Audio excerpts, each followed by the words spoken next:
louvar ao meu Senhor. Louvo com as mãos, louvo com os pés. Com entendimento vou louvar ao meu Senhor. Louvo com as mãos, louvo com os pés. Ele é o caminho, Jesus. Ele é a vida, Jesus. Ele por nós morreu, mas ressuscitou. Ele é o caminho, Jesus. Ele é a vida, Jesus. Ele por nós morreu, mas ressuscitou. Um passinho pra frente, um passinho pra trás.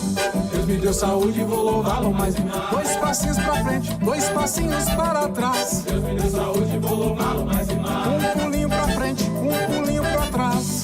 Deus me deu saúde e vou louvá-lo mais e mais. Dois pulinhos pra frente, dois pulinhos para trás. Deus me deu saúde e vou louvá-lo mais e mais. Com entendimento vou louvá-lo ao meu Senhor. Com entendimento vou louvar ao meu Senhor.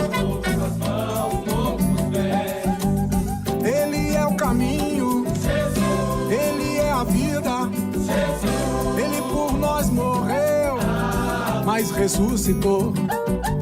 Ele é o caminho, Jesus. Ele é a vida, Jesus. Ele por nós morreu, mas ressuscitou. Um passinho pra frente, um passinho pra trás. Deus me deu saúde e vou louvá-lo mais e mais. Dois passinhos pra frente, dois passinhos para trás. Deus me deu saúde e vou louvá-lo mais e mais. Um pulinho pra frente, um pulinho pra trás. Deus me deu saúde e vou louvá-lo mais e mais. Dois pulinhos pra frente, dois pulinhos para trás. Deus me deu saúde e vou louvá-lo mais e mais. Deus me deu saúde, vou louvá-lo mais e mais. Deus nos deu saúde, vou louvá-lo mais e mais. Deus também nos deu saúde, vou louvá-lo mais e mais. Deus me deu saúde, vou louvá-lo mais e mais. Deus me deu saúde, vou louvá-lo mais e mais. Deus nos deu saúde, vou louvá-lo mais e mais. Deus me deu saúde, vou louvá-lo mais e mais. Deus também te deu saúde, vou louvá-lo mais e mais. Deus nos deu saúde, vou louvá-lo mais e mais. Deus também.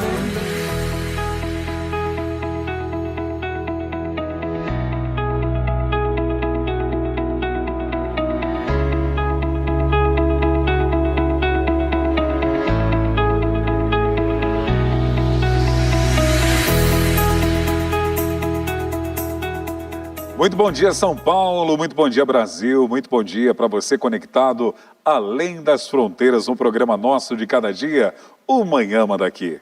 Hoje é sexta-feira, dia 22 de abril, e hoje eu tenho a alegria de ter aqui ao meu lado o pastor Carlos Eduardo, porque hoje é dia de conversa teológica na Manhã Manda Aqui. Meu amigo, muito bom dia para o senhor. Bom dia, pastor Vanderlei, bom dia, equipe técnica que está conosco, bom dia a todos que estão participando conosco desse programa. A graça e a paz do Senhor Jesus esteja na tua vida. Que bom, ó, conversa teológica, viu? Na conversa teológica nós estamos falando a respeito de cristologia. Eu acredito que é a espinha dorsal da teologia sistemática.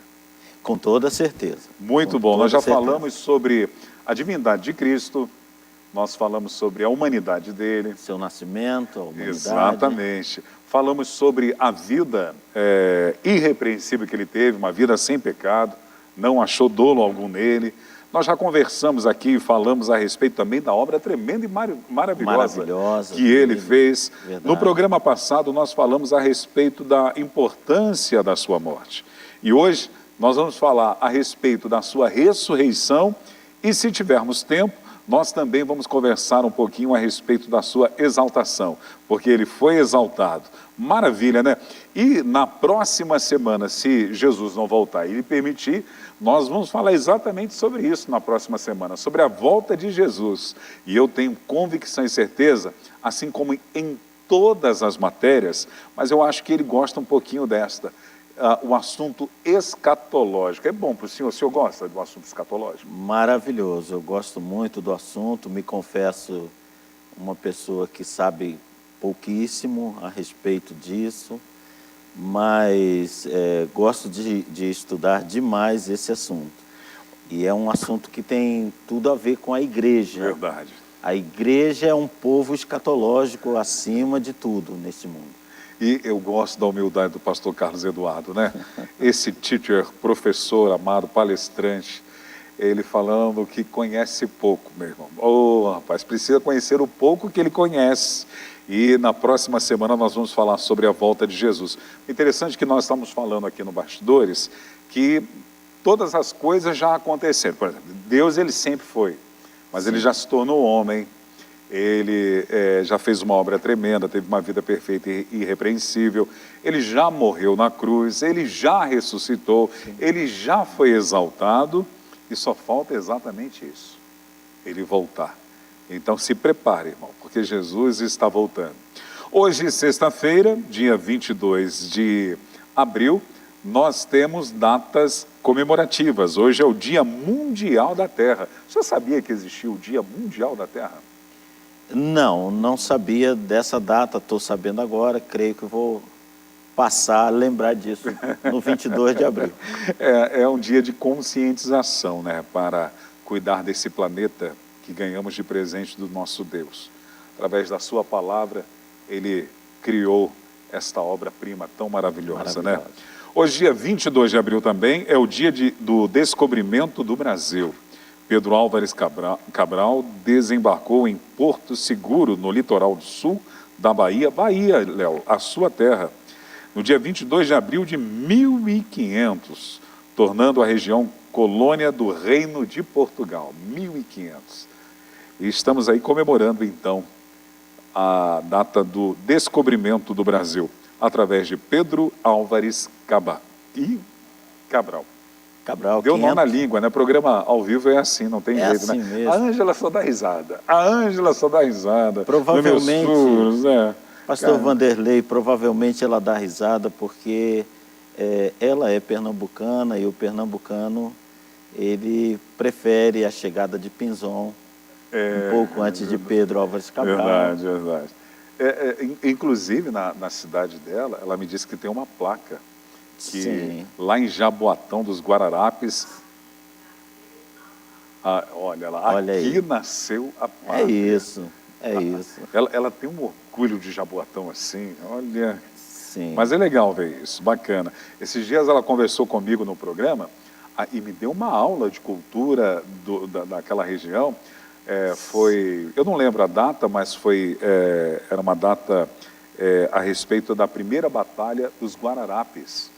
E ela me disse que foi na cidade dela, foi dia 19, e ela me contou toda a história dos holandeses com os portugueses, com a população lá de Jaboatão dos Guararapes. Precisava ver como ela tem esse sangue cultural dentro dela. Sim. Jaboatanense. Os pernambucanos que eu conheço são muito bem informados, têm uma cultura muito boa de nós ouvirmos, de nós aprendermos com eles, mas nós deixamos que eles decidam entre eles, né? Baianos e pernambucanos. Mas a data de 22 está registrada nos nossos livros, né? O senhor que é das Forças Armadas também, hoje, dia 22, é o dia da aviação de caça da Força Aérea Brasileira. Muito importante para nós, para a segurança da nossa nação, componente, integrante das nossas Forças Armadas e uma profissão bastante difícil. O piloto ele tem um aprendizado bastante puxado, merece os parabéns porque são pessoas de um talento excepcional.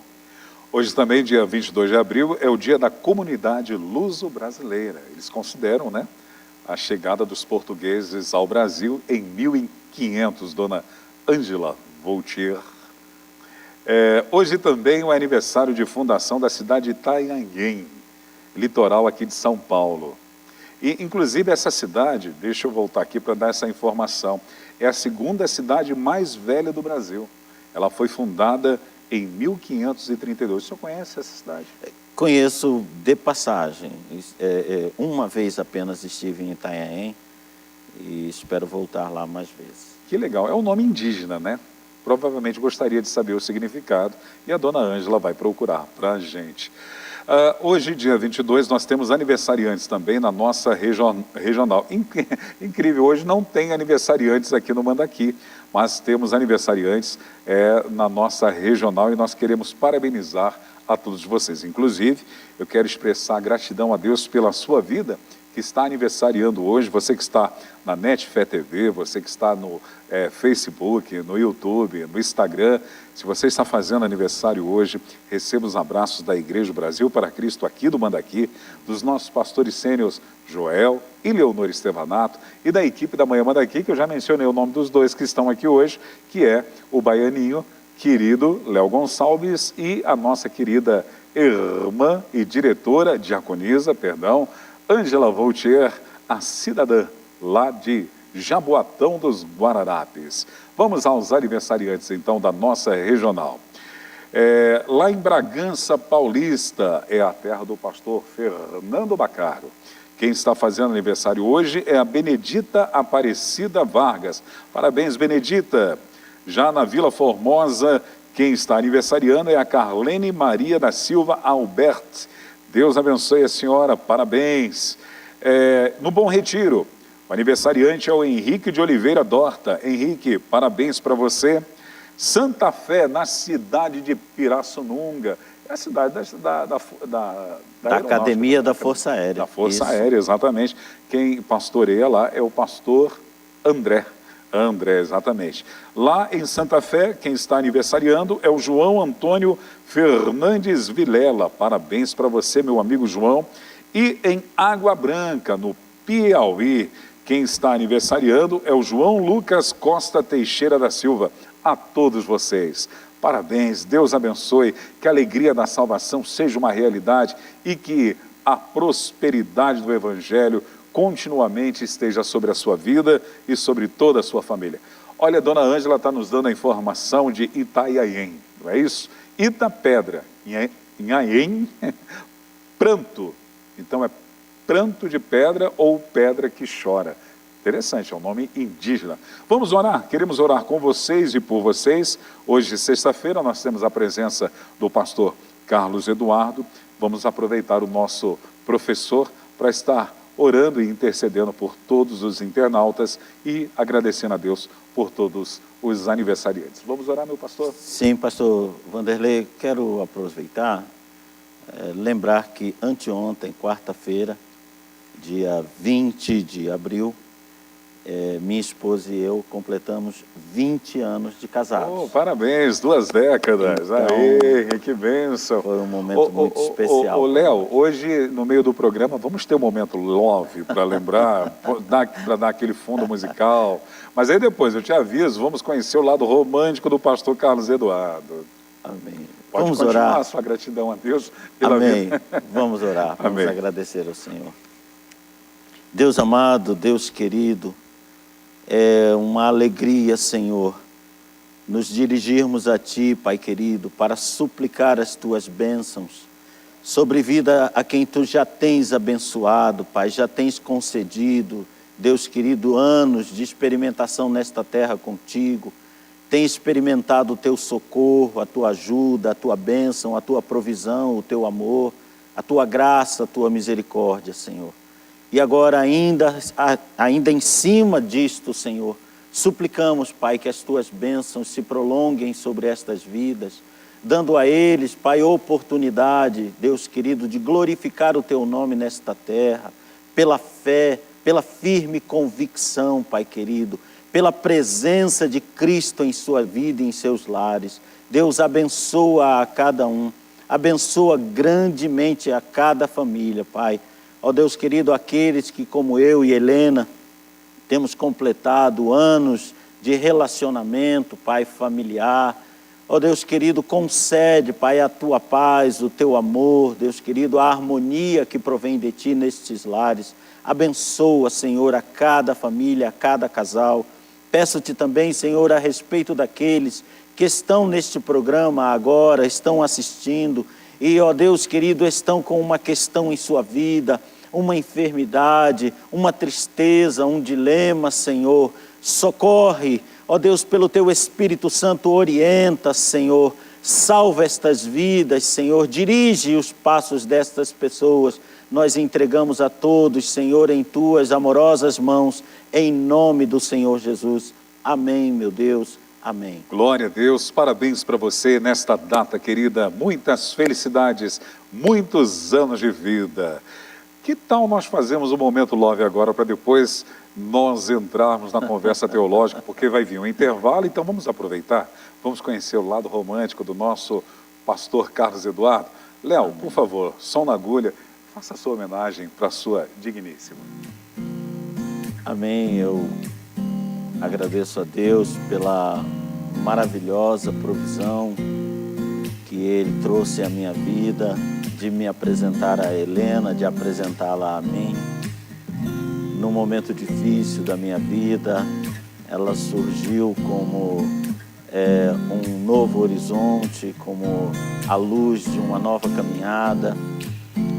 Veio para trazer felicidade, veio para trazer inspiração, veio para trazer renovo na minha vida e veio para me trazer o João Marco, que é o meu raspinha de tacho, é o quarto filho e é uma bênção que já está há 7 anos conosco. Espero que Deus me dê o privilégio de viver mais alguns anos. Tenho pedido a Deus que eu possa viver mais algumas décadas com a Helena, para que nós possamos partilhar disso que Deus preparou para nós. Muito obrigado a você, que a bênção de Deus esteja sempre na sua vida, você é insubstituível para mim. Uau! Aê! Parabéns! Glória a Deus! Louvado seja Deus pela sua vida, pela vida da sua família. Deus abençoe. Amém. Nós vamos ao intervalo, daqui a pouquinho nós vamos voltar com a conversa teológica, hoje falando a respeito da ressurreição do Senhor Jesus. Nós já voltamos. Amém. Já já.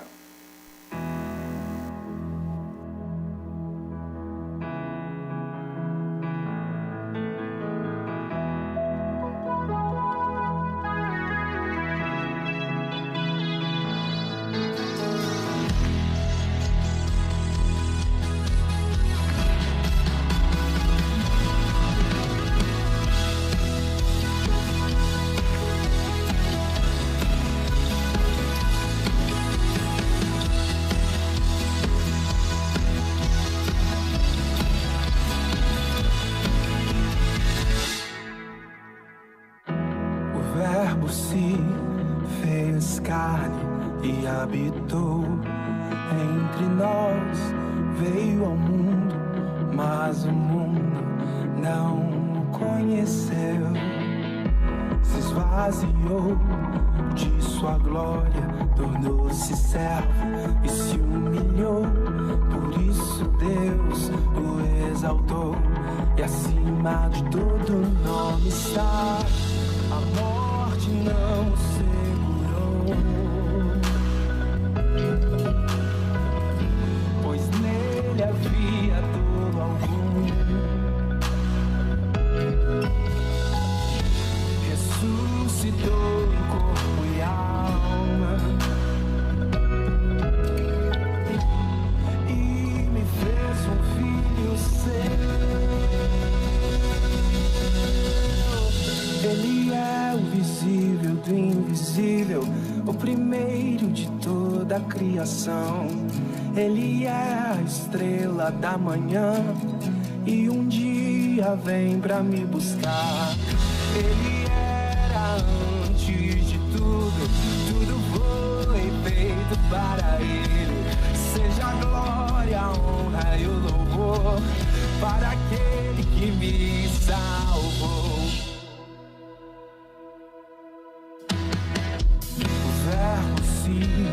Fez carne e habitou entre nós, veio ao mundo, mas o mundo não o conheceu.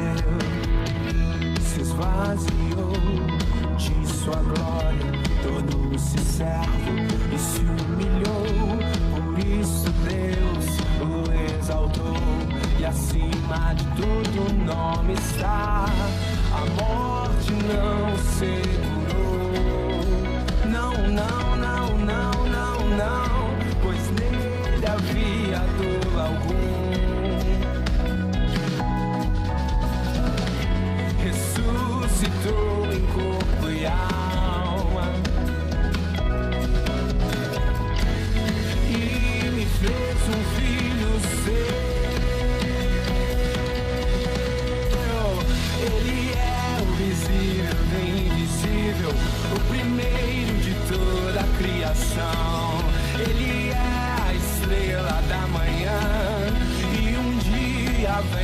me buscar.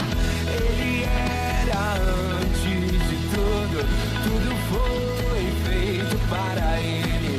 Seja a glória, a honra e o louvor para aquele que me salva.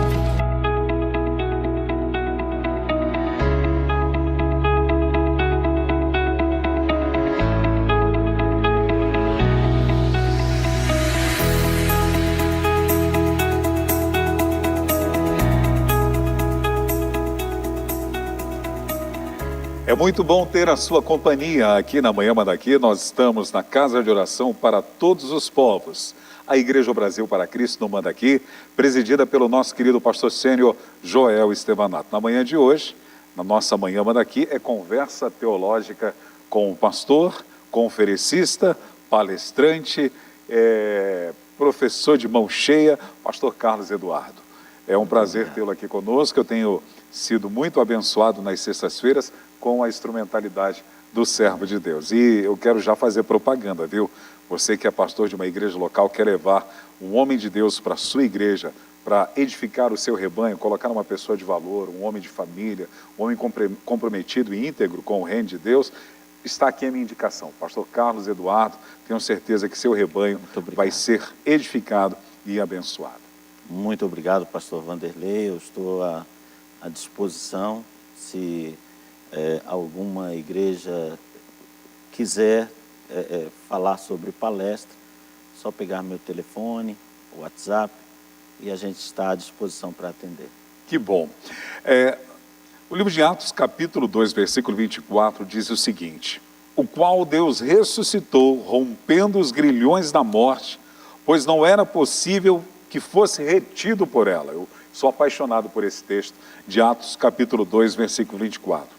Meu querido pastor Carlos Eduardo e professor, se a morte de Jesus está coberta de glória, quanto mais a sua ressurreição?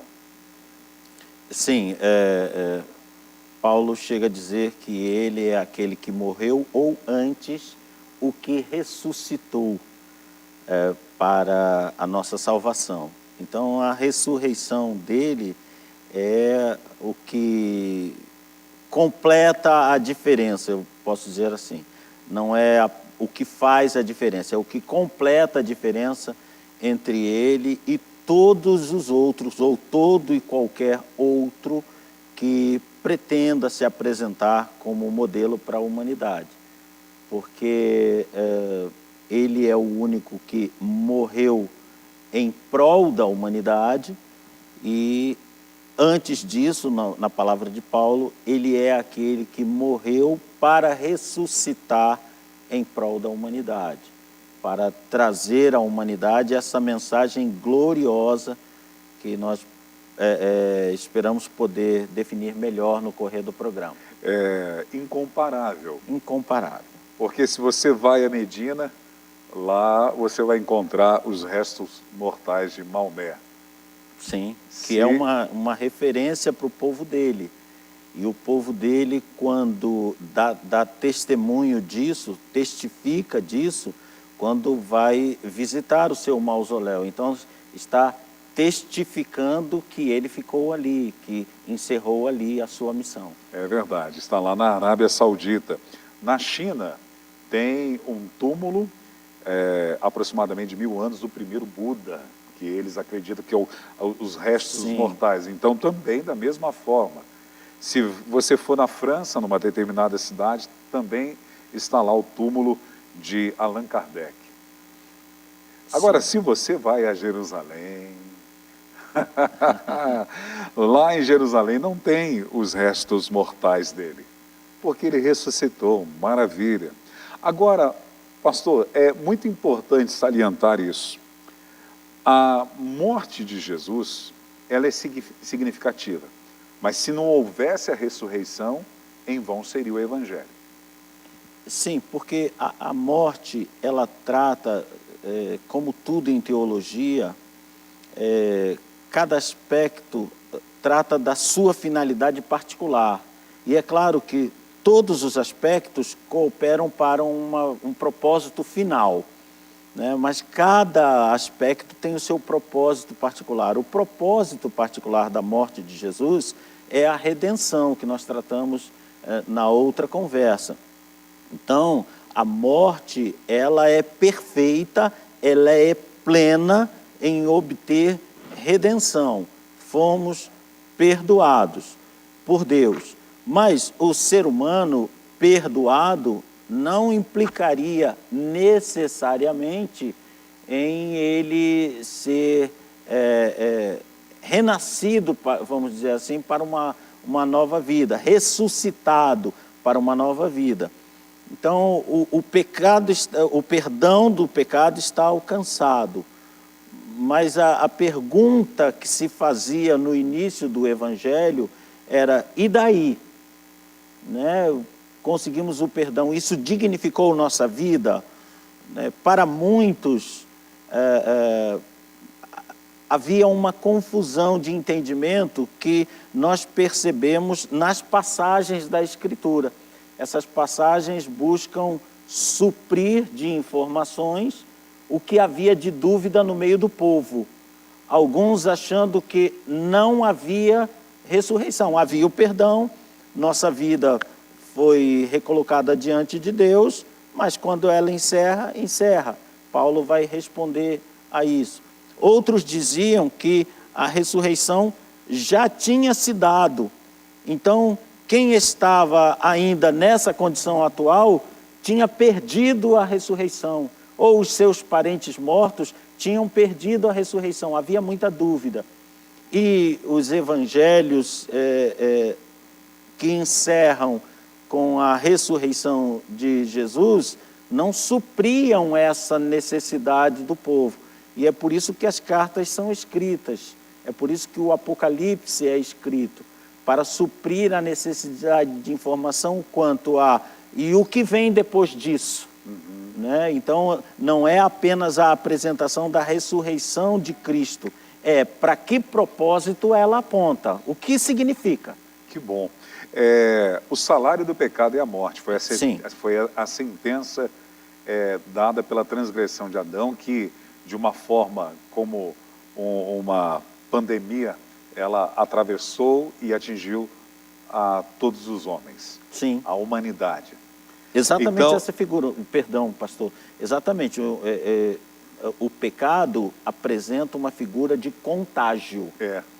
Um vírus. Um vírus, de contágio, de autocontágio, ele é altamente contagioso. Agora, o propósito da ressurreição de Jesus também é a sua vitória sobre a morte. Sim. Porque se não houvesse ressurreição, não haveria a vitória sobre a morte. A primeira carta do apóstolo Paulo à igreja em Corinto, na Grécia, no capítulo 15, se a Ângela puder colocar, versículo 54 ao versículo 57, o apóstolo Paulo vai falar exatamente dessa vitória que vem através da ressurreição de Jesus sobre o poder na morte na humanidade. Porque o propósito de Jesus sempre foi visando a humanidade, que viesse se render e crer nele como Sim. o Messias enviado. Então, diz assim, e quanto a este corpo corruptível que se revestir de incorruptibilidade, e o que é mortal se revestir da imortalidade, então se cumprirá a palavra que está escrita, tragada foi a morte pela vitória. Onde está, ó morte, a sua vitória? Onde está, ó morte, o seu aguilhão? O aguilhão da morte é o pecado, e a força do pecado é a lei. Graças a Deus que nos dá a vitória por meio do nosso Senhor Jesus Cristo. Então, através da ressurreição do Senhor Jesus, nós conseguimos ter esta vitória. Nós cristãos, ainda que venhamos ter esse efeito do pecado da morte, mas um dia o nosso corpo vai ser transformado também de uma forma incorruptível, desfrutando dessa vida com Deus. Sim, aliás, esse texto da primeira carta aos Coríntios, no capítulo 15, eu recomendo a quem queira saber de uma forma bem aprofundada sobre morte de Jesus e nossa, ressurreição, o nosso corpo, glorificação, herança eterna. Isso está em 1 Coríntios, no capítulo 15. Então, isso que o pastor Vanderlei fala é o propósito final. É para aí que aponta a ressurreição de Jesus. Ao final, nos diz respeito, porque aquele em quem cremos é superior à morte, e aquele em quem cremos nos tornará superiores à morte também. Esse é o propósito. Paulo começa esse capítulo 15 falando para aqueles que querem uma confirmação da ressurreição de Cristo. E termina o capítulo falando para aqueles que querem uma confirmação da sua própria ressurreição. Então é um capítulo especial da palavra de Deus que todos nós deveríamos conhecer de cor. Exatamente. O interessante também, pastor, que a morte não é deixar de existir. Sim. E o efeito do pecado em nós levávamos a uma ação condenatória. Essa ressurreição de Jesus, trazendo a vitória sobre a morte, é fazer com que aqueles que creem nele tenham a possibilidade de superar e vencer esse efeito do pecado na vida daquele que crê. Ainda como eu já disse, se nós não tivermos esse privilégio de vê-lo voltar e sermos levados aos céus por ele, todos nós vamos se deparar com a morte. Então, o efeito ainda está. Porém, Jesus, ele quebra essa ação, porque ele, ainda que seja Deus, ele como homem, foi o primeiro ser humano, como um homem, que superou e venceu o poder do pecado.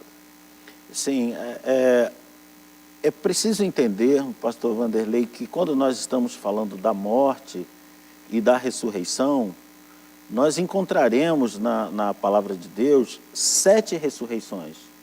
A de Jesus é justamente a 7ª, o que é maravilhoso porque é o número da completude. Nós vamos encontrar Elias sendo responsável por clamar a Deus e obter de Deus uma ressurreição. Depois Eliseu clama a Deus também pelo filho da Sunamita e obtém de Deus a ressurreição dele.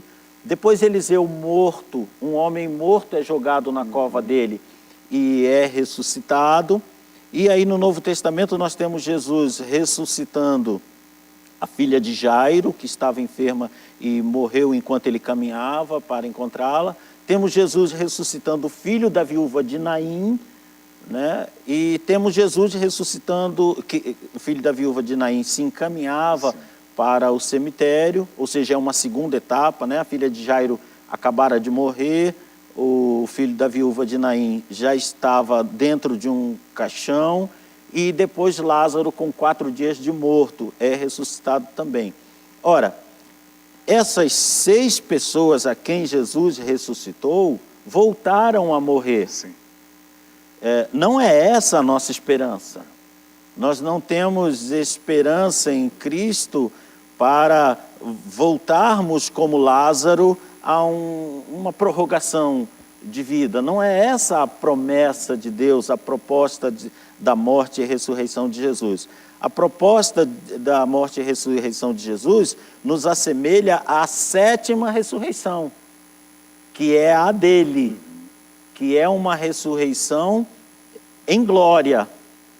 E isso aparece maravilhosamente nas entrelinhas do Novo Testamento, porque Jesus, tendo se feito carne, ele, como nós já conversamos, ele operou tão somente dentro daquilo que o Espírito Santo concede a alguém na terra. Então, tudo que Jesus fez, conforme nós conversamos, ele mesmo disse: vocês farão obras ainda maiores do que essa, porque eu vou para o meu Pai, vou interceder por vocês, vou enviar o Espírito Santo a vocês, e vocês farão obras ainda maiores que essas.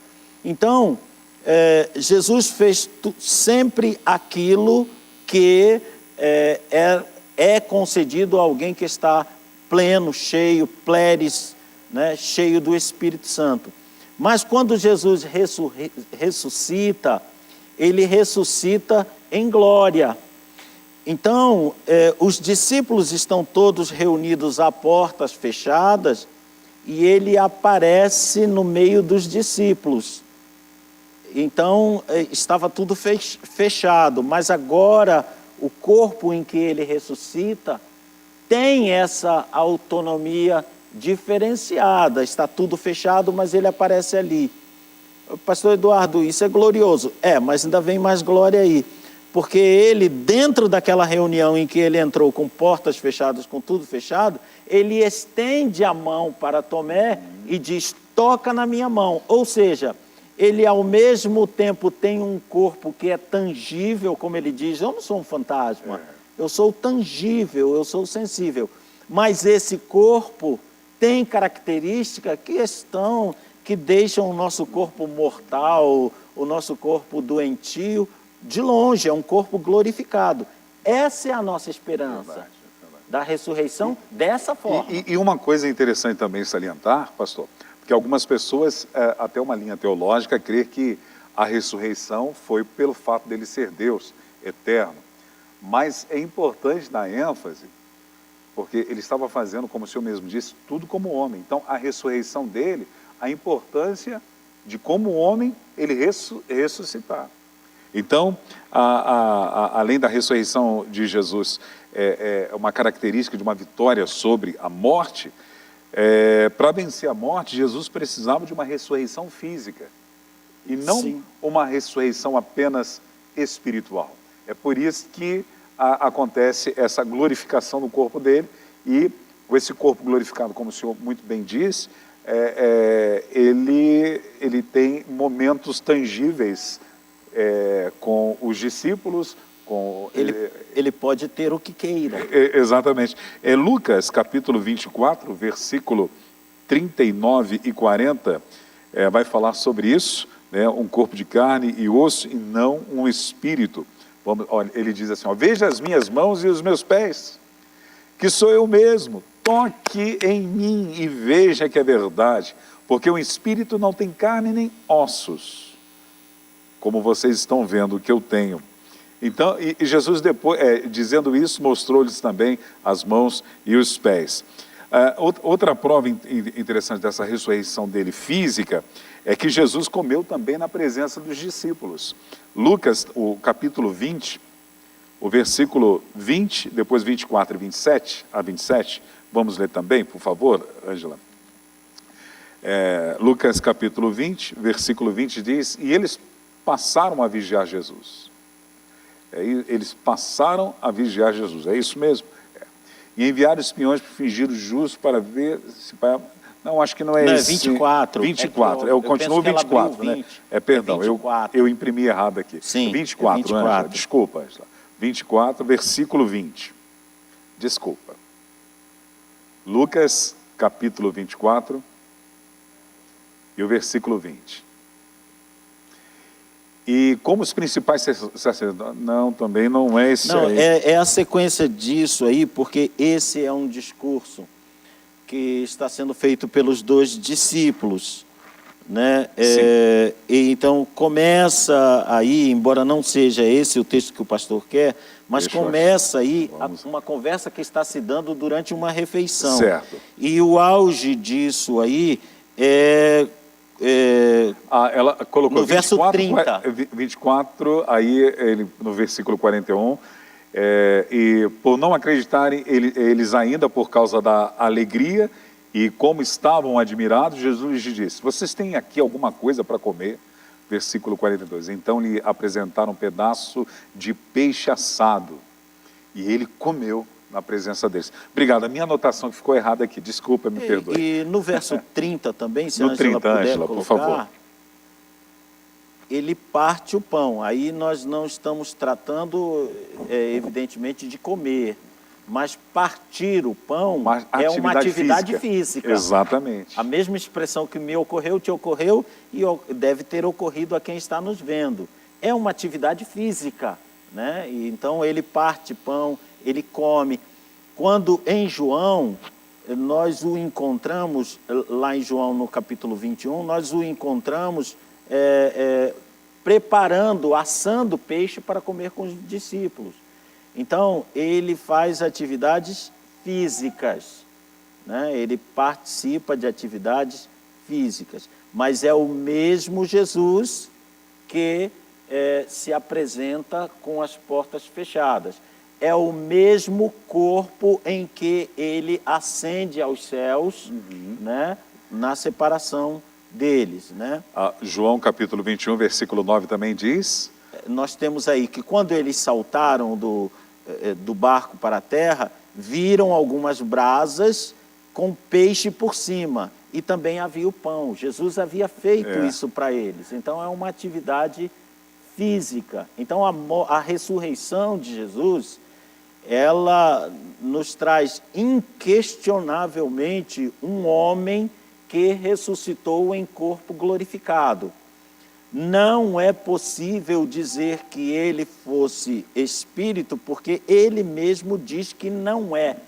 Não é possível dizer que fosse uma holografia, uma aparição, como em outra religião se diz, né, que ele estava em espírito, em periespírito. Não, não estava, porque ele parte, ele come, ele caminha junto, né?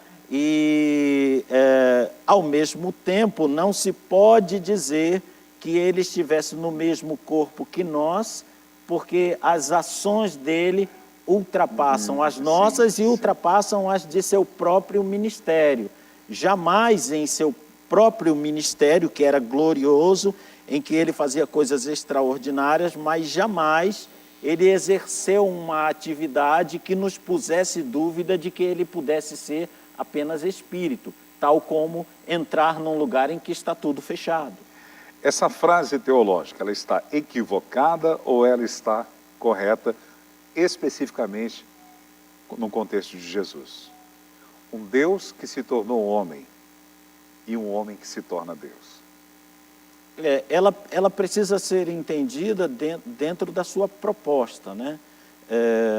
O Deus que se fez homem é um fato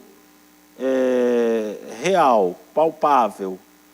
Um homem que se fez Deus é uma atribuição, uma poetização do que aconteceu, porque ele nunca deixou de ser Deus. Ele nunca deixou de ser Deus. Então ele não se torna Deus. É o que nos traz de volta a questão da natividade, né? Se ele se tornasse Deus, ele seria uma criatura. Exatamente. Que ascendeu. Então há uma religião que crê que os homens caminham para a deidade como o próprio Deus era um homem e caminhou para a deidade. Não, o Salmo 90 nos explica, para não dar mais um debate muito longo, que de eternidade a eternidade ele é Deus. Essa é a sua essência, esse é o seu ser, ele nunca foi homem. Ele é Deus e ele se fez homem, né, dentro do correr da história humana. O Deus eterno se fez homem para a redenção dos nossos pecados. Mas daí ele não se fez Deus novamente, porque Deus ele já era. Agora, uma outra pergunta dentro do contexto teológico. Com essa ressurreição de Cristo, e ele tendo um corpo humano glorificado, no céu à direita do Pai. O Pai é Espírito, o Espírito Santo é um Espírito. Há um Deus como homem? Sim, aí eu penso que essa área vai nos trazer revelações com a nossa própria ressurreição. Porque parte conhecemos, em parte de ser revelado. Porque o que é o que Paulo escreve lá em 1 Coríntios 13, né? Porque o que a Bíblia nos esclarece, até onde a Bíblia nos leva, é a sua presença ao lado de Deus. Nós o temos conhecido assim. Então, como ele de fato será, penso eu, na minha limitação, que ainda está por nos ser revelado. E eu explico com esta visão. O capítulo 4 apresenta a deidade num trono de glória. Então, a própria pessoa do Deus Pai. Ele está ali com a representatividade dos 7 Espíritos, que é o Espírito Santo agindo de forma cétupla, ou seja, na completude do Espírito Santo. Apresenta-se ali os anciãos, apresenta-se os querubins, e nós bem podemos imaginar por outras passagens os serafins também ao redor do trono. E apresenta-se miríades e miríades de anjos, no capítulo 4. Então, no capítulo 5, há um livro na mão da potestade, há um rolo na mão da potestade. E João chora porque não há ninguém que possa tomar aquele rolo, tomar é pegar, né? É receber da autoridade aquele rolo para desatar os 7 selos, ou seja, abrir a história da humanidade, favorecer a história da humanidade. Então, eu fiz toda a narrativa do 4 para buscar aqui agora a representação de Jesus no 5. Porque, para responder a essa questão, é um homem que está assentado ali? Então, vamos colocar mais pimenta aí nesse molho. João recebe uma informação consoladora de um ancião, né? Eis aí o leão da tribo de Judá, né? Mas João olha e vê um cordeiro. É verdade. Quando me virei, olhei, eis que vi um cordeiro. E vi um cordeiro, mas a apresentação dele não é de um cordeiro. Ele diz, eis aí o leão da tribo de Judá. Então, o que é que se entende por figura aí? Para João, que está na carne, que não tem a vivência celestial, ele foi só arrebatado. Ele não faz parte daquela vivência. A vivência dele é humana. Ele é humano. O seu entendimento, o seu raciocínio, o seu alcance intelectual e espiritual é humano. Como humano, ele só conhece Jesus como Cordeiro. É o Cordeiro de Deus que tira o pecado do mundo. Então ele vê um Cordeiro. Mas no mundo espiritual, no mundo da glória, Jesus é o leão. Jesus se apresenta como leão. Então, para o ancião que tem aquela vivência, o correto é anunciar um leão. Para quem é salvo e está no corpo em que foi salvo, ele é o cordeiro. Então eu responderia a tua pergunta sobre estará um homem ali representado? Eu pergunto, ali está um leão ou ali está um cordeiro? Ou ali está um homem? É algo que nós só poderemos responder e estar certo do que respondermos, indo à glória. Exatamente, e participando com o corpo glorificado daquele momento. Porque Paulo diz assim para nós, agora nós vemos em parte, mesmo na revelação da Escritura, nós vemos em parte. Mas aí Paulo completa, mas então o veremos como de fato ele é. Então eu só poderei descrever Jesus em sua essência quando eu obtiver esse posicionamento que agora eu não tenho. Verdade. Agora, eu fico pensando, o meu amigo teacher, professor Carlos Eduardo, 3 anos Jesus passa ministrando na vida dos discípulos e sempre falando da importância da sua morte, mas sempre deixando claro para eles que ao 3º dia ele iria ressuscitar. E quando ele morre, os discípulos voltam a fazer as suas atividades. Quando você olha para os 2 que estão caminhando em direção a Emaús, eles estão chateados, estão tristes, derrotados. Eles eram discípulos e quando Jesus se aproxima deles, que eles não o percebem, não o reconhecem, eles ainda usam uma expressão, nós pensávamos que era ele que seria. Aí Jesus tem que pregar para eles, Jesus dá uma aula expositiva para eles, né? Sobre tudo que as Escrituras, os profetas, né, falavam, a lei, exatamente, fazia isso. Aí que, quando ele entra na casa dele, que ele parte o pão, que eles reconhecem, e tem essa visão. Isso acontece com os demais também. Eles voltam para pescar, eles voltam às atividades, no entanto, Jesus vai até a praia chamá-los novamente. Por que desta cegueira? Veja, nós temos vários aspectos disso aí. Para falar sobre tudo disso aí, nós iríamos muito longe. Porque a ressurreição de Jesus Cristo, ela foi taxativa, clara e taxativamente avisada por ele desde o começo do ministério. Não era novidade para a mãe dele que ele haveria de morrer. Simeão profetiza uma espada de dor, ele diz a Maria, traspassará a tua alma. Ele está se referindo ao momento em que ela o vê traspassado pelos cravos, uma espada traspassa a alma dela. Qual é o reflexo dessa espada que traspassa a alma de Maria? Nós encontramos no relato da morte de Jesus a presença da mãe dele até a cruz. Não encontramos mais o relato dela no sepultamento, no ungir com o perfume, nem no sepultar. Não encontramos no relato das Escrituras, na sua ressurreição, a presença da sua mãe. Encontramos a presença de 3 discípulas de Jesus, lideradas as outras 2 por Maria Madalena. Nós encontramos, mas não encontramos Maria. Há uma falha nela? De modo algum, de forma alguma, seria uma crueldade atribuir isso a Maria. Ela está cumprindo uma profecia, ela está traspassada de dor. Os seus olhos não abriram para o fato da ressurreição dele, anunciada por ele, porque a dor sufocou, fechou os olhos, né? Costumamos dizer que as lágrimas embaçam o nosso olhar e nós não enxergamos a realidade com perfeição. Poeticamente se diz isso.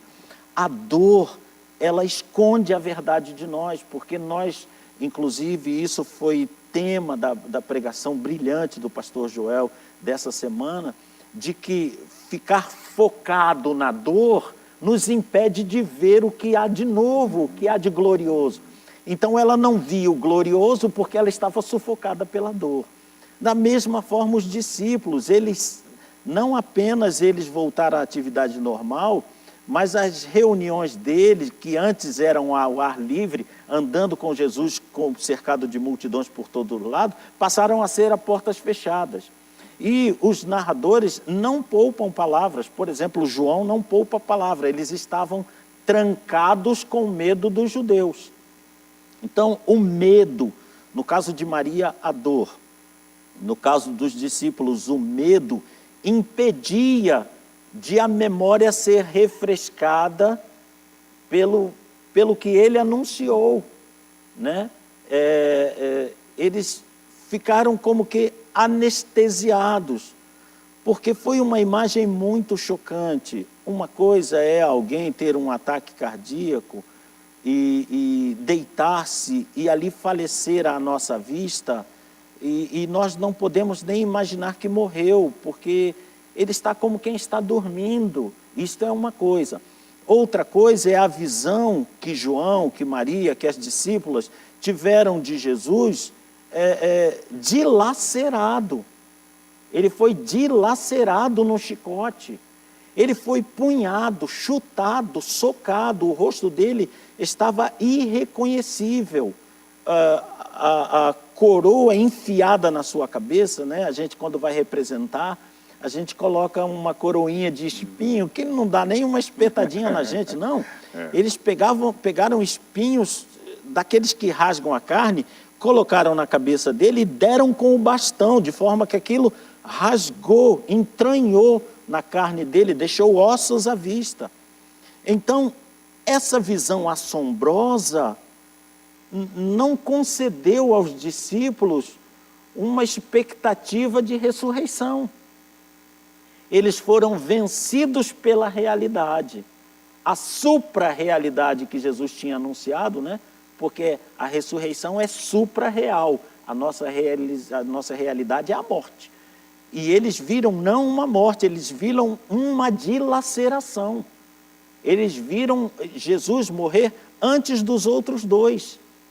Porque a crucificação, ela consistia em as pessoas, por castigo romano, ficarem penduradas ali dias, agonizando, porque o corpo cedia e ele tinha que se manter para cima para poder respirar. Senão a agonia da respiração era muito grande. No caso dos outros dois ladrões, eles resistiram, mas Jesus estava tão dilacerado, tinha perdido tanto sangue, que ele morre antes do tempo previsto. Então os discípulos estão com essa realidade. É onde a gente pode colocar uma visão para o nosso ouvinte. O evangelho não é realista, ele é supra-realista. Nós acreditamos na realidade e acreditamos no sobrenatural, no que se sobrepõe à realidade. E é nisso que consistiu a ressurreição de Jesus. E os pega de surpresa, e é maravilhoso. Quando você está vencido de algo, você realmente é servo de algo, é o que Paulo vai colocar. Quem é servo do pecado é porque foi vencido pelo pecado. Eles foram vencidos pelo medo. Quando Maria Madalena chega, e eu não sei se Maria Madalena era expansiva, se ela era tímida, não sei como ela fosse. Me parece que era uma pessoa de personalidade forte, expansiva. E ela chega num pentecostalismo ali. Olha, Jesus ressuscitou, meu Deus do céu, ele falou comigo. E a narrativa simplesmente diz, eles disseram, ela não está bem, ela não está legal. Então, quando você se deixa vencer de seus medos, você ofende a Deus, porque você transforma aquilo de sobrenatural de Deus que ele anuncia como algo impossível de acontecer. Isso é uma ofensa contra Deus, né? Eu creio no real, o real está diante de mim? Sim, mas jamais deixarei de crer no supranatural, no sobrenatural, no que Deus pode colocar nas nossas vidas. Então, por incrível que pareça, há uma necessidade de Jesus apresentar provas de que ele é ele mesmo. Muito bom, que aprendizado, hein, irmãos? Nós vamos ao intervalo agora, daqui a pouquinho voltamos com mais conversa teológica, estamos conversando a respeito da matéria de Cristologia e hoje estamos falando especificamente sobre a ressurreição de Jesus. Muito bom, pastor Carlos Eduardo. Amém. Nós já voltamos já já. Eis-me aqui, prostrado aos teus pés, já tirei o meu orgulho e que nada me afaste de ti. Eu confio nos seus planos, posso não ver, mas eu escolho crer. A minha resposta é Deus, o meu futuro é Deus, e não importa o que aconteça, eu sou Deus.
seus braços descobri o que devo ser.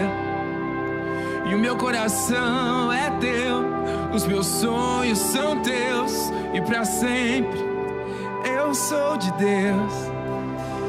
Nos teus olhos encontrei o meu caminho, nos teus braços descobri o que devo ser.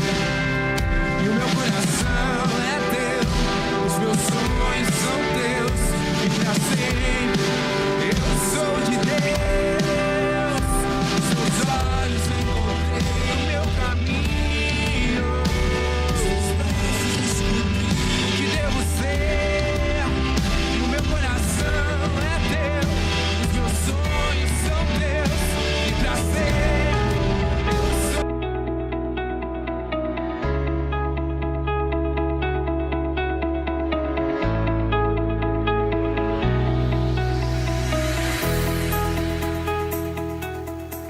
Estamos de volta no programa nosso de cada dia, o Manhã Manda Aqui, falando hoje a respeito da conversa teológica da matéria de Cristologia sobre a ressurreição de Cristo.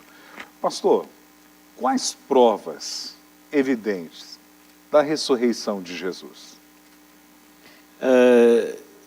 Esse é um texto que eu amo, é um assunto que eu amo, porque o combate à ressurreição de Jesus no mundo incrédulo, ele não tem armas, não tem argumento, não tem força para diminuir o entusiasmo cristão. O famoso autor Josh McDowell, ele escreve o livro Mais que um Carpinteiro, e ali ele apresenta 3 aspectos fundamentais para a ressurreição de Jesus. Mas eu quero falar sobre aquilo que nós dissemos de 1 Coríntios, no capítulo 15. Paulo vai começar a partir do verso 3, uma narrativa do que era a pregação normal. Nós vamos encontrar isso no discurso de Pedro em Atos 2, no discurso de Pedro em Atos 3, e vamos encontrar aqui, eu gostaria, se fosse possível, que a Ângela nos ajudasse com o texto a partir do verso 3. Antes de tudo, vos entreguei o que também recebi, que Cristo morreu por nossos pecados. Ele está sendo taxativo, ele não desmaiou, ele morreu. Por que ele diz que ele morreu? Porque uma das acusações que se faz à morte de Jesus é que ele teria desmaiado. Paulo está dizendo, ele morreu. É isso que aconteceu, né? Segundo as Escrituras, não apenas ele morreu, mas as Escrituras anunciavam que ele tinha que morrer. Está lá Isaías, capítulo 53, provando isso. Foi sepultado e ressuscitou ao 3º dia, segundo as profecias, né? Isso aí está na profecia simbólica, por exemplo, na vida de Jonas. Apareceu a Quefa, e depois aos 12. Apareceu aos discípulos, né? Ele se revelou aos discípulos. Vejam que Paulo está colocando uma coisa subliminar aqui. Ele está dizendo que apareceu individualmente a um dos apóstolos, Quefa, Pedro, e apareceu aos 12. Se ele apareceu aos 12 e não aos 11, ele apareceu também a Matias, que precisava depois ser escolhido. Ele apareceu a ele também. Nós entendemos que ele deva ter visto também. Depois foi visto por mais de 500 irmãos de uma só vez. Imagina, né? Dos quais a maioria sobrevive até agora, ainda que alguns já tenham dormido. Depois foi visto por Tiago. Vejam, isso tira Tiago, chamado irmão de Jesus, de qualquer possibilidade de ser um dos apóstolos. Porque ele apareceu aos apóstolos e depois apareceu a Tiago, que é irmão dele. E depois foi visto por todos os apóstolos e, afinal, depois de todos, foi visto também por mim, como um nascido fora do tempo. Então, essa apresentação de Paulo, ela nos coloca informados, e é a única colocação que nos põe informados de que não foram 12 os que viram Jesus, não foram 15, não foram 20, foram 500. Havia 500 pessoas dizendo em Jerusalém e por onde andavam, por toda parte, que viram Jesus ressurreto. Isso é importante em 2 aspectos. No primeiro aspecto, porque é um testemunho direto. Eu vi, eu sou testemunha, eu vi. E num segundo aspecto que é maior, e é o primeiro, esse segundo aspecto de Paulo é o primeiro do Josh McDowell. Como estavam os discípulos quando Jesus morreu? Trancados. Como deveriam estar? Trancados mesmo. Por quê? Se alguém matou o meu mestre, o que fará comigo? É o que Jesus fala quando vai caminhando para a crucificação e as mulheres choram e ele diz, não chorem por mim, queridas, porque se eles fazem isso com o madeiro que está verde, com a planta que está viva, quanto mais fará com o restante, ou seja, com quem o segue. Eles estão trancados, eles estão com medo. De repente, 3 dias depois, eles começam a se reunir no templo, né? Eles começam a andar por todo o templo e por todos os lugares e a falar, 3 dias depois não, 40 dias depois. 40 dias depois. Eles começam a andar, começam a se reunir de novo no templo, né? Nesses 40 dias, eles são, vou aparecer agora com neologismos, eles são reensinados.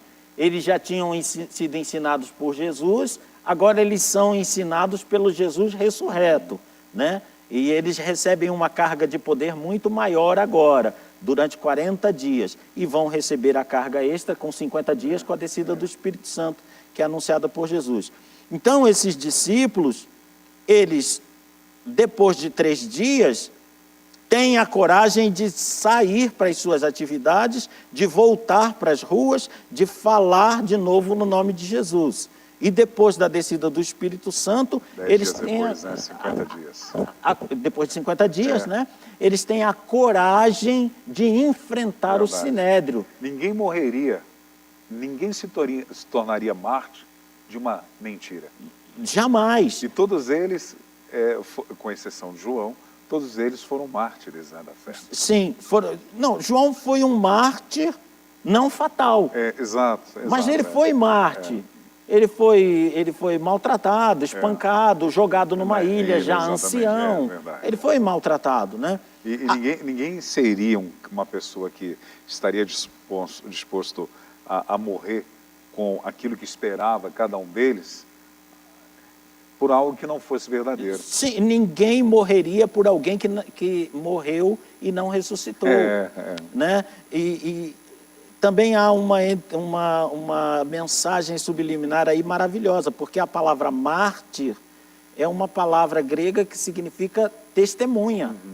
Então, eles eram só testemunhas. Esses 500, junto com Paulo, a princípio eles só eram testemunhas. Como começaram a bater nas testemunhas, espancar as testemunhas, tirar tudo das testemunhas e matar as testemunhas, a palavra testemunha passou a significar o que sofre por aquilo que crê. Então, não é a palavra simplesmente de quem é testemunha ocular, é a palavra de quem, por causa desse testemunho, vai perder todos os bens, vai ver a família ser maltratada, vai ser maltratado e vai ser morto. Ninguém entraria nessa condição. O segundo aspecto é justamente esse. Quando Paulo fala de 500 pessoas que estão anunciando assim, e quando Paulo fala de um círculo íntimo de 12 que estão testemunhando com esse poder, surge uma pergunta que o defensor cristão, do posicionamento cristão, faz a quem não é cristão e ele não obtém resposta. Ele diz, você conhece que outro grupo em que 12, ou melhor, que 500 resolvem defender algo como verdade, esconder algo que foi roubado, enfim, combinar algo entre 12, ou ampliando na visão de Paulo, combinar algo entre 500. Você conhece algum grupo em que um dos 12, ou os 12 sendo torturados, os 500 sendo torturados, nenhum deles confessou que aquilo era mentira? Não era tão fácil? Porque você defender uma coisa, eu sou de um grupo de 12, defendo uma coisa e todo mundo diz, que coisa maravilhosa você está dizendo, eu vou me apegar mais ao que eu estou dizendo. Mas se eu faço parte de um grupo de 12 que está defendendo a ressurreição de um homem que não ressuscitou, eu sou torturado numa sala, você é torturado noutra sala, a Ângela é torturada noutra sala, o Léo é torturado noutra sala, e nós 4 dizemos, pode torturar o que quiser, mas nós vamos matar, pode matar se quiser, porque ele ressuscitou e disse que eu vou ressuscitar. Ninguém faria isso. Pastor Vanderlei, eu lhe pergunto, e num grupo de 500? 500 torturados, e todos continuam dizendo, eu o vi, ele ressuscitou. Então, esse número 500 que Paulo apresenta é uma prova infalível. E aí nós entramos na prova infalível que Lucas faz menção a Teófilo, lá no capítulo 1 de Atos, verso 3. Ele se apresentou com provas infalíveis. Por isso as pessoas iam para a morte, porque as provas que ele apresentou eram infalíveis, não era ouvir dizer, era uma apresentação pessoal. Então, essa é uma prova. A segunda prova que Josh McDowell apresenta é de que não há na comunidade judaica, e olha que estamos falando da comunidade judaica, não há uma prova contundente de que ele não houvesse ressuscitado. É interessante que o judeu diz que o corpo foi roubado, mas não diz onde foi colocado, não diz quem roubou, não diz quem conseguiu arrastar uma pedra pesadíssima, se 3 mulheres conseguiu arrastar a pedra. Não diz quem subornou os guardas romanos, porque um guarda romano que era subornado, ele estava sujeito à pena capital, à pena de morte. Alguém que estava sob a guarda dele sumiu. Como é que se punia isso no mundo romano? Comprovada a ineficiência desse guarda, ele era sentenciado à morte. Ele só não seria sentenciado à morte se algo de força superior a ele tivesse acontecido. Nós temos o relato de que eles não foram sentenciados. Então, houve um convencimento por parte de Pilatos que algo sobrenatural tinha acontecido ali. Tanto é que eles não foram sentenciados. E o terceiro aspecto que o Joshua McDowell apresenta é que nós temos o mais terrível perseguidor do Evangelho. Aquele homem que mandava prender. Há uma acusação falsa contra Paulo de que ele matava cristãos.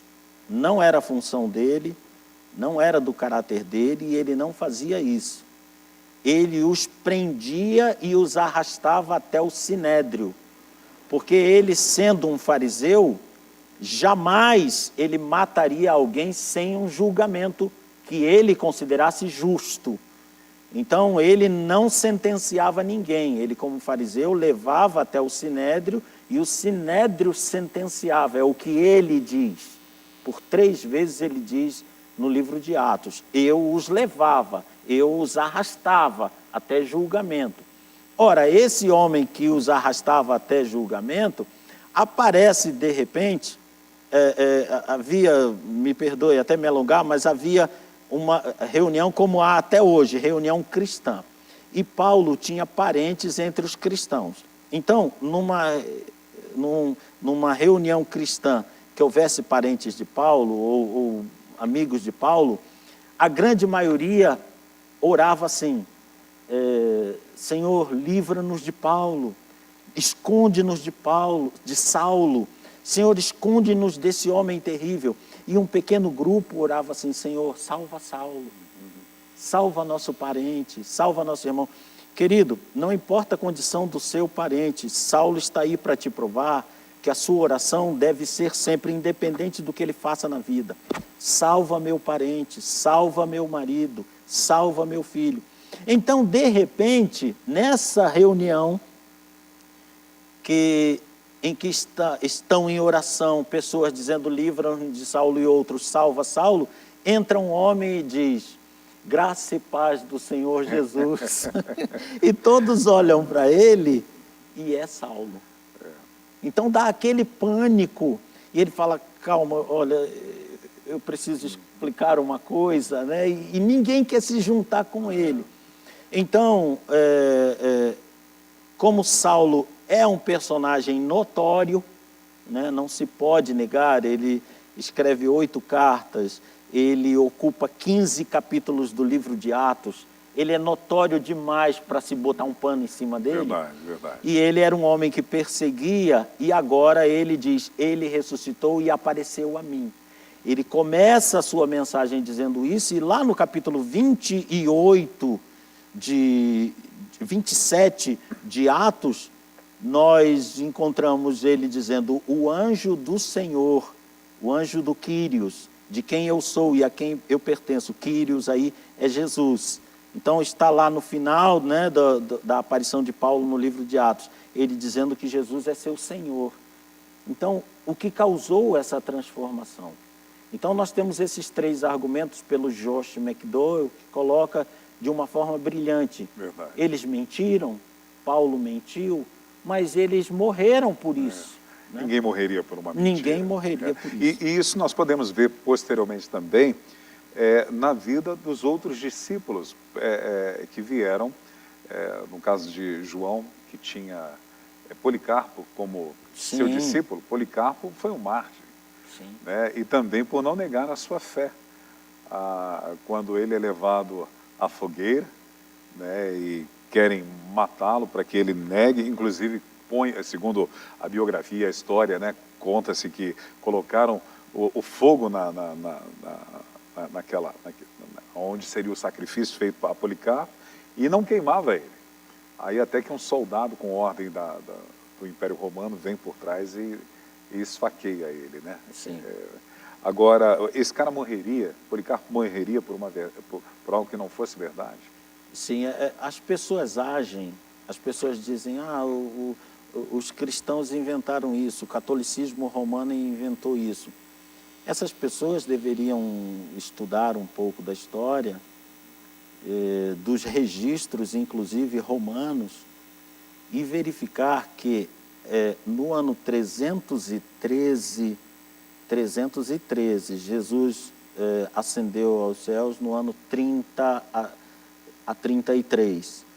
Então, no ano 313, 300 anos depois, praticamente, é que houve um édito de tolerância por parte de Constantino. Então, em 313, só em 315 é que esse édito alcança toda a comunidade romana, liberando o culto cristão.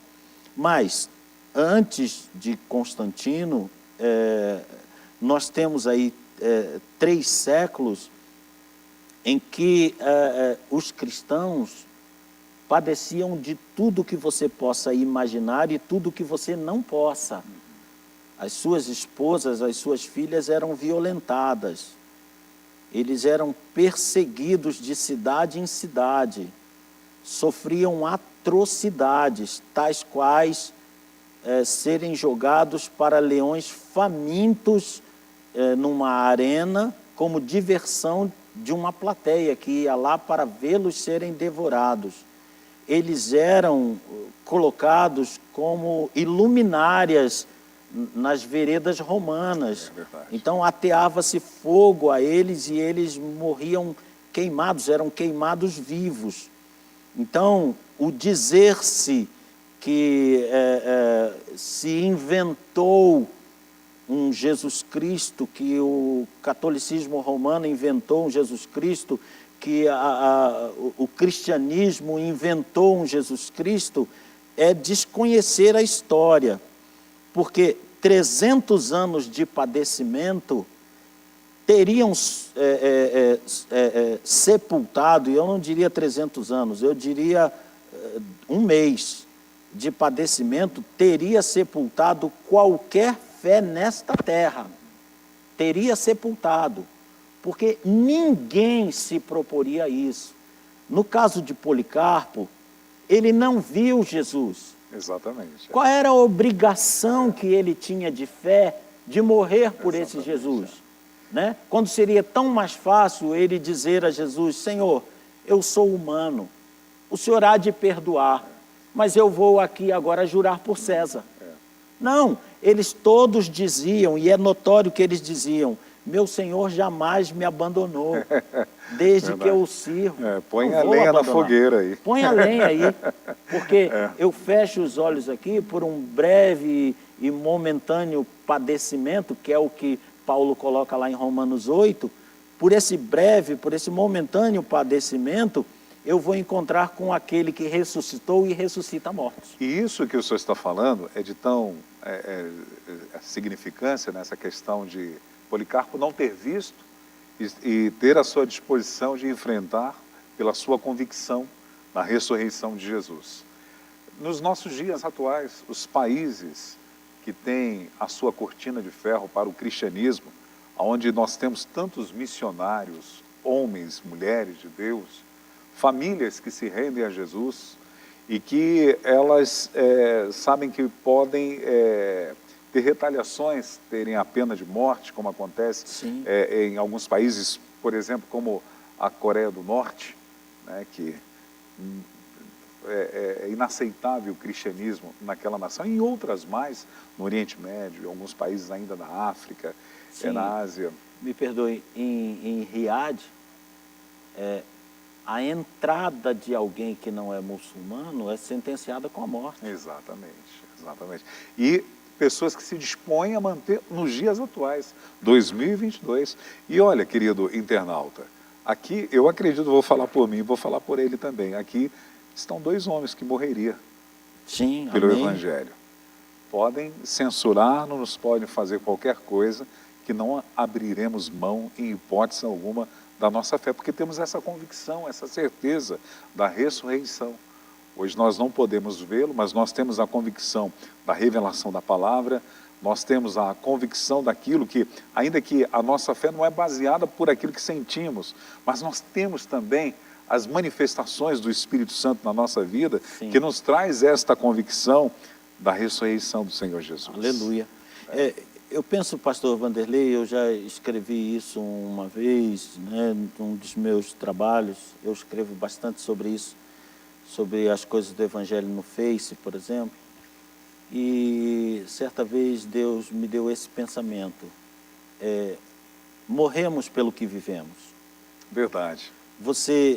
Eu quero saber se você morreria por Cristo, deixe-me ver por quem você vive.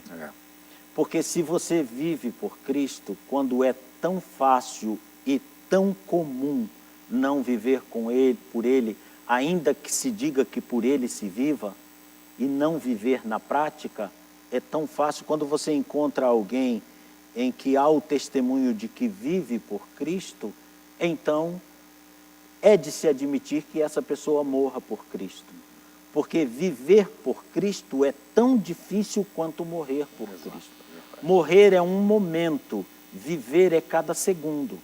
Morrer é um dos segundos de cada segundo do viver. Então eu dou o testemunho de Cristo hoje, aqui, agora, é suficiente? Não. No próximo segundo, no próximo minuto também será, e no outro também será, e no outro também será. Quanto à morte, a necessidade de uma fidelidade só num segundo. Naquele em que eu digo, eu creio, e ali eu vou ser morto e tudo vai se acabar. Então eu penso que as verdadeiras pessoas que vivem por Cristo, morrem por Cristo, posso esperar isso delas. Mas também posso completar a frase dizendo que as pessoas que vivem por Cristo, morrem por Cristo e ressuscitarão com Cristo. Amém. Ele é a primícia. Todos nós ressuscitaremos também, né? Sim. Glória a Deus. Glória a Deus por essa palavra. Ele é o primogênito dos mortos. Exatamente. Vem morto aí. Romanos capítulo 10, versículo 9, para encerrarmos esse assunto, diz: se com a boca você confessar que Se com a boca você confessar Jesus como Senhor e em seu coração crer em Deus, que Deus o ressuscitou dentre os mortos, você será salvo. Amém.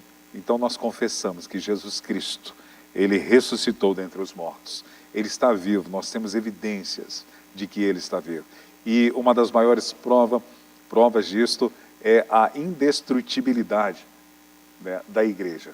A igreja está aí, as portas do inferno, ela não consegue prevalecer por essa instituição que não é uma organização, ainda que tenha organização, é um organismo vivo, feito de pessoas. Sim. O Evangelho tem chegado até as nossas vidas, chegou na sua conversão e está aí até hoje, chegou na minha conversão e na conversão de tantas pessoas e vai continuar seguindo. Ele ressuscitou. O Senhor me fez lembrar agora também, na hora que o Senhor estava falando, quando eu era pequeno, na Igreja Batista, nós cantávamos aquela canção, ressuscitou, lembra? Ressuscitou. E chamávamos a atenção de quem não ia até o chão. Tinha que fazer o gesto. Jesus ressuscitou, e tinha um aleluia. É verdade, é verdade.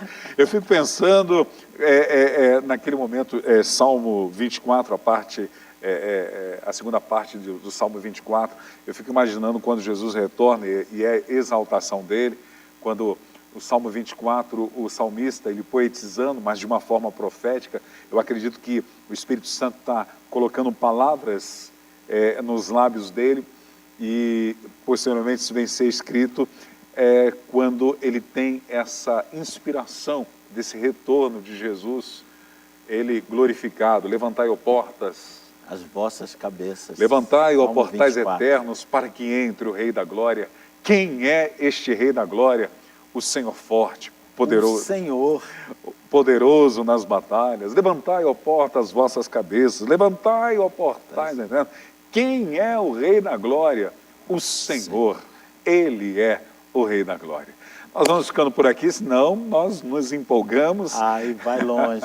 Eu quero agradecer você na Netfé, você no Facebook, você no Instagram, você no YouTube que nos acompanhou. Deus te abençoe. E lembrando sempre para você que às sextas-feiras, o pastor Carlos Eduardo, ele disse que ele é convidado, ele já não é mais convidado, ele já faz parte aqui da equipe da Manhã Manda Aqui. Às sextas-feiras estamos aprendendo com ele na conversa teológica.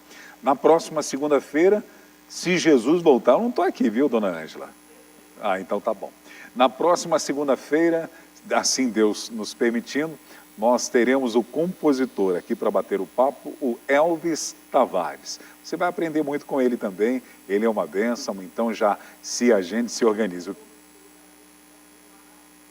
Ele foi a pessoa que compôs a música Não Há Barreiras, que foi gravada pelo Álvaro Tito. Bacana, hein? Que legal. Então nós vamos aprender e vamos relembrar muito com ele também, com o cantor Elvis Tavares. Meu amigo, gratidão, Deus te abençoe. Final de semana chegando, lembrando para você que no domingo nós temos 2 cultos, domingo às 10 horas da manhã e às 19 horas, um novo tempo, começando a semana, no primeiro dia da semana, já recebendo a palavra de Deus no culto de adoração e comunhão. São 2 reuniões, às 10 e às 19 horas, e nós começamos uma semana temática também, sempre dentro do Apacentai. Sim, é maravilhoso, a palavra é maravilhosa, o louvor nesse domingo agora, o louvor de Páscoa, meu Deus, que louvor. Bênção, né? Meu Deus. Você é o nosso convidado. Venha conhecer a família de Deus, como eu sempre falo aqui na nossa localidade. Nós estamos situados na Avenida Ultramarino, 616, no bairro Lausanne Paulista, na zona norte de São Paulo. Está pertinho da gente, venha. Nosso culto é presencial, nós temos uma estrutura para receber você, sua família. Também temos um amplo estacionamento. É claro que se por motivo de força maior você não pode estar presente, quem sabe você está além das fronteiras, você é o nosso convidado para cultuar a Deus através das nossas redes sociais, porque os cultos oficiais da nossa igreja sempre são transmitidos ao vivo nas nossas redes sociais e também na Netfé TV. E você vai ser abençoado de qualquer jeito. Aleluia. Pastor, me permite só algo que é muito importante para o pai e para a mãe. Fique à vontade. Meu filho de 7 anos eu venho para o culto da manhã às 10 horas. E meu filho de 7 anos vai para a classe dele, com pessoas capacitadas a trabalhar com eles na idade deles. Pastor Eduardo, qual é a idade que a igreja atende? Todas. Então, se você tem filhos e quer vê-los orientados no caminho do Senhor, reunido com crianças da idade dele, atendidos por pessoas capacitadas dentro do Evangelho, meu irmão, meu amigo, não perca tempo. É bênção pura. Meu filho ama de paixão. Amém. Olha aí, está o convite, está a dica. Não esqueça que daqui a pouquinho, umas 15 horas aqui, nós teremos na Manda Aqui Online o Aliança de Amor. Programa preciosíssimo através da vida do pastor Paixão e a Catinha. Participe. É uma escola de aprendizado na vida familiar, na vida conjugal. E para você solteiro também, já se preparar para ter uma estrutura dentro desta área.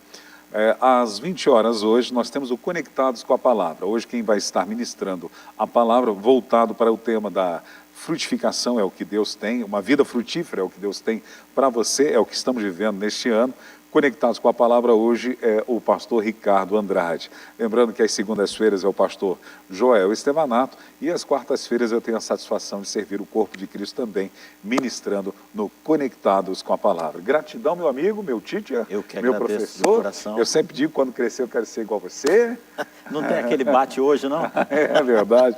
Ângela Boutier, valeu demais. Léo Gonçalves, é bom tê-lo de volta. Estava de férias. Foi para o Rio de Janeiro, não trouxe mineirinho. Foi para Minas, não trouxe o queijo canastra. Foi aqui para o litoral paulista, não trouxe nem um peixinho para gente. Quem vai ao Rio de Janeiro e não volta com refrigerante mineirinho, não é digno. Tem que voltar lá. Um abraço, a paz do Senhor e um ótimo final de semana.